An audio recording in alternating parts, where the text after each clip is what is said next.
بسم الله الرحمن الرحيم الحمد لله والصلاة والسلام على رسول الله أما بعد اللهم رب يسر ولا تؤسر وتمم بالخير سبحانك لا علم لنا إلا ما علمتنا إنك أنت العليم الحكيم السلام عليكم ورحمة الله وبركاته hurmatli ustozlar peshqadamlar va qarindoshlar axloq to'g'risidagi bugungi darsimiz yana muloyimlik chidamchanlik to'g'risida darsning 3 bo'ligi.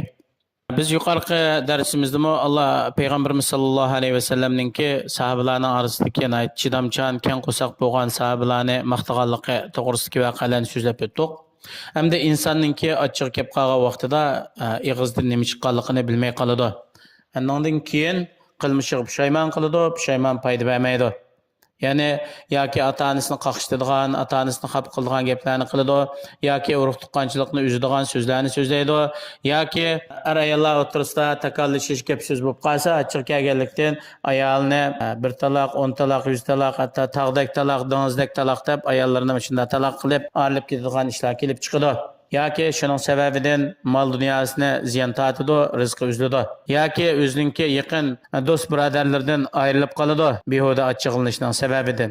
Yoki boshqalarga tajovuz qilishi mumkin, yoki shariat cheklangan gap so'zlarni qilishi mumkin, boshqalarga bo'hton qilish, tillash, nachar, sat gaplarni qilish va shuningdek turli shakldagi zulm, dushmanlik, bunday ishlar yuz berishi mumkin. Buningda nima kelib chiqadi desa, oqibatda inson aytib, g'am ketadi, yolg'iz qoladi, qayg'uradi, boshqalardan ayrilib qoladi. Hatto ochiq kelib ketib, g'oyib bir ishlarni qilgan bo'lsa, agar shariatninki qonun prinsipi had o'lchimiga yetadigan ish bo'lsa, bu odamga had uriladi, qonun bo'yicha jazolanadi yoki ta'zir adablanadi, yoki buning jazosi oxiratda qoladi.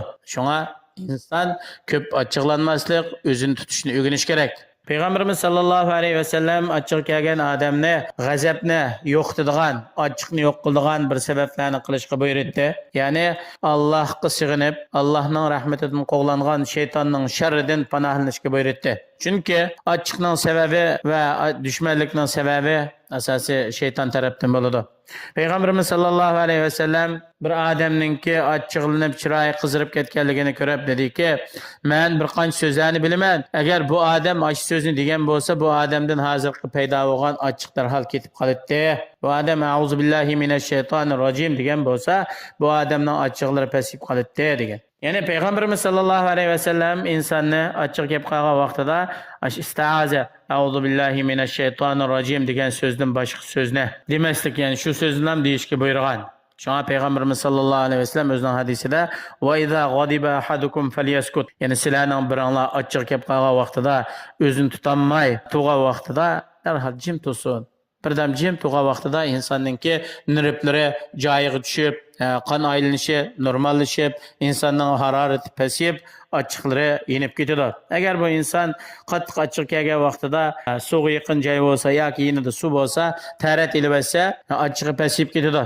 Chunki bu to'g'rida Peygamberimiz sallallohu alayhi vasallam shunday aytadi: "Innal ghadaba minash shayton va innash shaytona xuliqa minan nar va innama tudfa'un naru bil ma fa idza ghadiba ahadukum falyatawadda." Haqiqatan ochiqlanish, g'azablanish shaytondan bo'ladi. Haqiqatan bu shayton o'tdan yaratilgan. O't suv bilan o'chiriladi. Sizlarning biringlarning ochiq kelganda g'azablangan vaqtida tarat ilib olsin. Va shundaqla o'zininki holatini o'zgartirishga buyurgan ochiq kelgan vaqtida. Bu to'g'rida Peygamberimiz sallallohu alayhi vasallam shunday aytadi: "Iza ghadiba ahadukum wa huwa qa'imun falyajlis fa in zahaba anhu al-ghadabu wa illa falyaztaji." Sizlarning biringlarning qattiq ochiq kelib qolgan vaqtida bu odam o'rtug'an bo'lsa darhol o'tasin. Agar shu o'tagan vaqtida ochiqi ketib qolsa mayli, agar yana ochiq ketmasa, biroz yonpashlanib yetib qolsa, shuna ochiq ketadi. Chunki yuqoridagi hadisda so'zlab o'tdik, shayton o'tdan yaratilgan, odam tuproqdan yaratilgan. O't tuproq bilan o'chidi yoki paslaydi.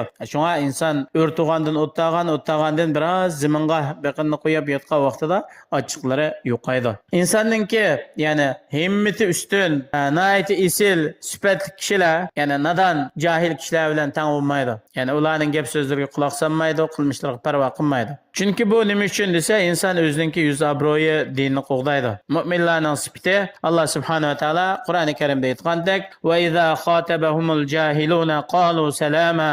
Mu'minlar o'tgan vaqtida ularga nadallar, jahillar, haqni tushunmaydiganlar, ularga har xil shaklda gap so'zlarni qilsa, ularni masxir qilsa, zangli qilsa, ularga deshnam qilsa, ularga salomatchilik bo'lsin. Gapni parvoyimiz qilmaymiz deb ularga ortiq yaqinmay o'tib ketadi. Hamda qattiq achchiq kelgan odam qanday qilish kerak desa, Alloh subhanahu va taoloninki nihoyat keng qo'rsoq, muloyim, o'zga osiylik qilgan kishilarni ishtik jazolamaydigan masifitini aslash kerak. Allohning azobidan qo'rqish kerak. Allah subhanahu va taoloninki, ya'ni o'zi achchiq kelganda boshqalardan achchig'ini chiqarishga qodir bo'la olgandek, Allah subhanahu va taoloning kuch qudratininki tangdossiz, cheksiz ekanligini o'ylash kerak. Va shundaqla achchiq kelganda oxirsida ilib boradigan pushaymon, hasrat, nadomatni o'ylash kerak. Va achchiq sababidan kelib chiqadigan dushmanlik, intiqom va boshqalar bilan jidal majro qiladigan bu ishlardan hazar qilish kerak. Mu'min har vaqt afu qilganninki savobini va boshqalardan o'tib o'tgan go'zal ishninki ajrlarini his qilish kerak. Chunki butun dunyo mu'minga nisbatan dunyolik tarafdan bo'lib qolsa bir achchig'lanishga, g'azablanishga yaraydigan bir narsa emas. Şun bir e'tibarsiz bir narsani deb o'zimizni achchiqlatib, o'zimizni bearam qilgan tushliq ish bo'lmaydi. Hamda har qanday odam muloyim, keng qo'saqlik deydigan sifat bo'lmaydi ekan, bu odam shu o'zini shu sifatda yetildirishga tirishchilik qilish kerak. Ahnab ibn Qays deydi: "Lastu bihalimin walakinni atahalam." Men keng qo'saq muloyim emas, lekin men shundoq bo'lishga tirishyapman. Hamda inson achchiq kelganda insonni qilishga turtki bo'lgan ishning aksini qilsa va shuningga qarshi o'z nafsida kurash qilsa, bu odamdan kelgan ya'ni g'azabning yomonligi yo'qolib ketadi. Shunga Alloh subhanahu va taolo Qur'oni Karimda payg'ambarimiz sollallohu alayhi vasallam aytadi: "Xudil afwa va amr bil urfi va ariz anil jahilin." Apuchan bo'lgan kishilarni yaxshilikqa buyurg'in, jahil nadallar bilan tang bo'lmag'in, ularni yuz o'rgan. Hamda har qanday odam keng qo'saqlik, muloyimlikdan iborat bir ko'chatni tiksa, uningki hammadan salomat qoladigan, sog'lom bo'ladigan mevasini uzidi. Chunki bu keng qo'saqlik, muloyimlik degan bu insonninki achchig'i kelganda bilinadigan bir ish. İnsanlarning yaxshisi kim desa, achchig'ini asti keladigan va tez inib ketadigan. Ularning eng nacharlari kim desa, achchig'i tez kelib, bak asti yanadigan. Şuna aqlning mukammal bo'lishining qatoridan inson achchiq kelgan vaqtida achchiq sababidan batil ishga kirib qolmaslik kerak va bir ishga rozi bo'lgan vaqtidami bu odamning roziligi haqdan chiqib ketmaslik kerak. Achchiqlanishimi haqning doirasida bo'lish kerak, roziligimi haqning doirasida bo'lish kerak.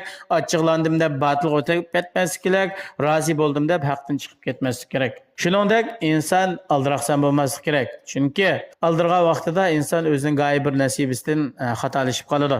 Shunga mayli o'zining yaqinlari bo'lsin, yiroqlari bo'lsin, nayti muloyim, chiqishqoq bo'lish kerak. Aqlli odam insonlarningki o'ziga achchiqlangan ishni yiroq qiladi.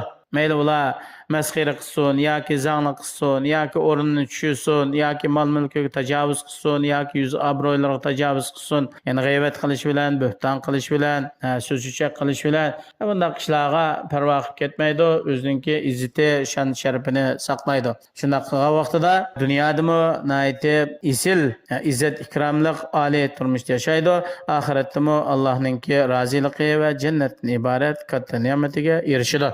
Allah subhanahu wa ta'ala her birimizdeki yaratılış şeklimizni chiroyli güzel qilgandek axloqlarimizni nechasi güzel qilsin. Bizlarni shu payg'ambar alayhissalom sahobalarga o'xshash güzel axloqliq kishilar bilan birga bo'lishga Alloh muyassar qilsin. Vassalamu alaykum va rahmatullohi va barakatuh.